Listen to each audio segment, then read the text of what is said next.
जी की बहू पिंकी को गप्पे मारने की बहुत आदत थी। वो जब भी किसी के बारे में बातें करती तो बड़े बड़े गप्पे फेंका करती। आसपास के सब लोगों को पता था कि पिंकी बहुत बड़ी गपोड़ी बाज है।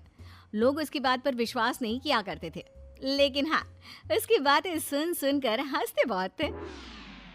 अरे बहू, पड़ोस वाली शर्मा जी है ना, उनकी बेटी का जन्मदिन है, तुम भी चली जाना।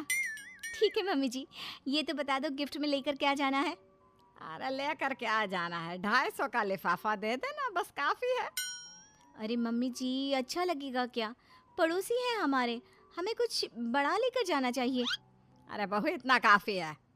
जानती हैं आप, मेरे मायके में जब पड़ोस में किसी की बर्थडे होती थी ना, तो मम्मी कुछ ना कुछ गोल्ड का ही देकर भेजती थी।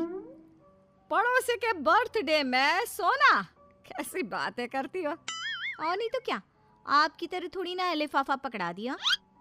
पिंकी शर्मा जी की बेटी के जन्मदिन में चली जाती है। अरे आज तो बड़ी सुंदर लग रही हो साड़ी में।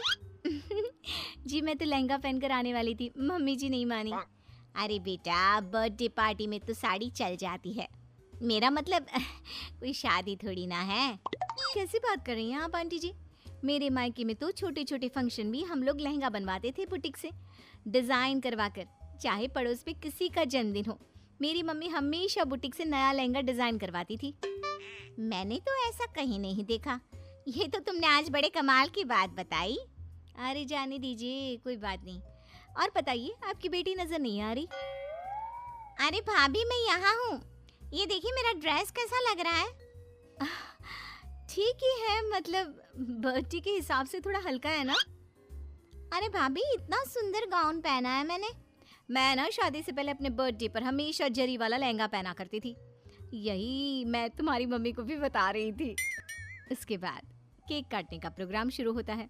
सब लोग इकट्ठे हो जाते हैं। शर्मा जी की बेटी का केक देखकर पिंकी से रहा नहीं जाता।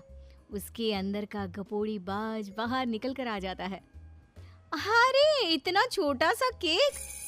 अरे बेटा, मेहमानों के हिसाब से ही है, जितने लोग इतना बड़ा केक। आंटी जी, कम से कम 4 या 5 मंजिल वाला केक तो बनाना चाहिए था। आपकी बेटी का बर्थडे रोज रोज थोड़ी ना आता है। मेरे बर्थडे पर हमेशा पापा 4 केक बनवाते थे, सारे केक 4-4 मंजिल के होते थे। वहाँ पर सारे लोग उमा जी के मोहल्ले के ही थे और वो पिंकी के गप्पे मारने की आदत से अच्छी तरह वाकिफ थे, इसलिए सब लोग उसकी बात सुनकर हंसने लगे, लेकिन किसी ने पिंकी से कुछ नहीं कहा। एक दिन सुबह सुबह पिंकी ने अपनी सास से कहा, मम्मी जी, मेरे मम्मी पापा मुझसे मिलने के लिए यहाँ आ रहे हैं। अरे वाह, ये तो बहुत अच्छी बात है, उनके आने की तैयारी करो, अच्छा अच्छा खाना बनाओ। वैसे कब तक आएंगे? मम्मी जी फ्लाइट से आ रहे हैं, कल शाम को 4 बजे की फ्लाइट है।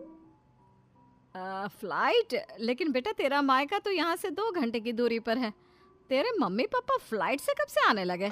अरे मम्मी जी, आपको पता नहीं है, मेरे मम्मी पापा ना आधे घंटे की दूरी के लिए भी फ्लाइट का टिकट बुक करवाती है। अरे गप्पे थोड़े कम मारा करो बहू, कोई फ्लाइट से तब आएगा ना जब यहाँ पर एयरपोर्ट होगा। तुम्हारी मम्मी क्या उड़कर आएगी घर में? अरे हाँ मम्मी जी, मैं तो भूल ही गई थी। वो क्या ना, मेरे मम्मी पापा हमेशा फ्लाइट से ही ट्रैवल करते हैं, तो मेरे दिमाग से ही निकल गया था। अगले दिन पिंकी के मम्मी और पापा पिंकी से मिलने के लिए उसके घर आते हैं। आइए आइए जी, आपका बहुत बहुत स्वागत है। और समदन जी, हमारी बेटे की कोई शिकायत तो नहीं ना? ठीक से संभाल लिया है ना आपका घर? अरे मेरी बहू बहुत समझदार है, घर का काम बहुत अच्छे तरीके से करती है, बस थोड़ा ज्यादा बोलने की आदत है उसे, आपको परेशान करती होगी ना? बात तो आपकी सही है, उसकी थोड़ा ज्यादा नहीं बहुत ज्यादा बोलने की आदत है। लेकिन कोई बात नहीं, आपकी बेटी दिल की बहुत अच्छी है, बस थोड़ा बोलती ही तो ज्यादा है। पिंकी बेटा इधर आओ, देखो तुम्हारे मम्मी पापा आए हैं, तुमने इनके लिए खाना तो बना लिया ना? वो क्या है ना मम्मी जी, आपसे एक बात कहनी थी। हाँ हाँ बोलो बहू, क्या बात है, डरने की कोई जरूरत नहीं। वो मम्मी जी, मैंने सोचा मम्मी पापा आए हैं तो खाना बाहर से मंगवा लेती हूँ। अरे कोई बात नहीं बेटा, वैसे भी तुम किचन में काम करने लग जाती तो अपने मम्मी पापा से बात कब करती। बहुत अच्छा किया, अब तुम अपने मम्मी पापा के साथ बैठकर आराम से बात करो, मैं अंदर जाती हूँ। शाम का वक्त जैसे ही दरवाजे की घंटी बजी, 3-4 लोग हाथों में खाने के बहुत सारे पैकेट लेकर उमा जी के घर पहुंच गए। अरे भाई, कौन है आप लोग? लगता है गलत पते पर आ गए। नहीं नहीं माँ जी, हम तो खाने का ऑर्डर डिलीवर करने आए हैं, यहीं से बुकिंग मिली थी। अरे नहीं नहीं, आपको कोई गलत फहमी हुई है। हमारे यहाँ तो 2 ही मेहमान आए हैं। आपके हाथ के पैकेट देखकर लगता है इसमें 50 लोगों का खाना है। माँ जी, आपने सही समझा, खाना तो इसमें 50 लोगों का ही है, क्योंकि हमें ऑर्डर यहीं से 50 लोगों का मिला है। अरे लेकिन इतना सारा खाना, कहीं मेरी बहू ने अपनी गप मारने की आदत के चलते ऐसा तो नहीं कर दिया? ये खाना आप रख लीजिए और हमें हमारे पैसे दे दीजिए। अच्छा, वैसे कितने का बिल बना है? ज्यादा नहीं, बस 10,000 दे दीजिए। उन लोगों की बात सुनकर उमा जी पिंकी को आवाज देकर वहाँ बुलाती है। जैसे ही पिंकी वहाँ आती है, खुश होते हुए उन लोगों को वहाँ पर खाना रखने के लिए कहती है। अरे इतना सारा खाना क्यों मंगवाया बहू? अरे मम्मी जी, मैंने आपको बताया तो था, मम्मी पापा आए हैं तो मैं खाना बाहर से मंगवा रही हूँ। ये बात सही है बेटा, लेकिन 2 लोगों के लिए 50 लोगों का खाना?